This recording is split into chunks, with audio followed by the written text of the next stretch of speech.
long A bomber. And a couple of different things with this. This used to be one of my favorite jerk baits. This was like a early model that sort of came around the same time as the medium build Rogue. So during the early 90s, before Megabass had a jerk bait, I used this long A quite a bit, you know, just like a regular jerk bait, weighting it down, suspending it. But the technique I want to talk to you today is fishing this as a wake bait on top in the fall time of the year, this time of year. So I want to talk about that. Now, the wake bait and the long A, this is an excellent lure just to reel just along the surface like there and throws out a wake behind it. So this is a subtle wake bait. The long A is because you have to reel it really slow to keep it from going under the water. But if you do it right, you can get it where it just goes just about like that and it stays on the surface, throws out a little wake behind it.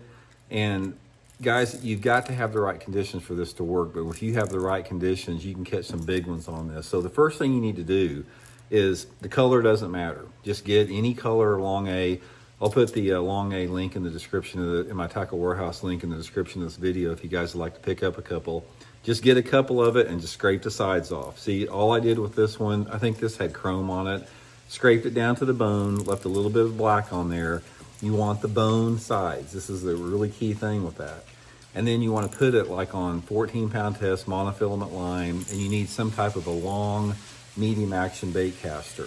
I prefer something, you know, over 7 feet, preferably 7.5 feet, because on a long rod, when you make the cast out there with the bomber, you can keep your rod tip high in the air, and that keeps the bait from going under the water. It's like you've got to keep as much line out of the water as you can, or the bait will go under. So when you throw it out there, I'll make a long cast, I'll keep the rod tip high, and then I'm just barely turning the reel handle, guys. I'm turning it just slow enough to get the bait to wobble, but you don't want to get it too fast because it'll go under the surface. So hold it up high, you know, reel it super slow. If it does start to go under the water, just stop reeling, let it float back, and just start slow reeling like that again. Okay, now that's how you work it. Now let's talk a little bit about the scenario that it works in. You got to have really 2 or 3 different things in line for this thing to work. The number one thing that you have to have is calm water, or at the very most, just a tiny little ripple. I'm talking about tiny, but the best situation for this is a slick, calm surface of the water, because the reason you want the slick, calm surface is you can see the weight coming out behind the long A on a slick surface. And this is what attracts the fish to it, is when they look up and they see that wake behind it.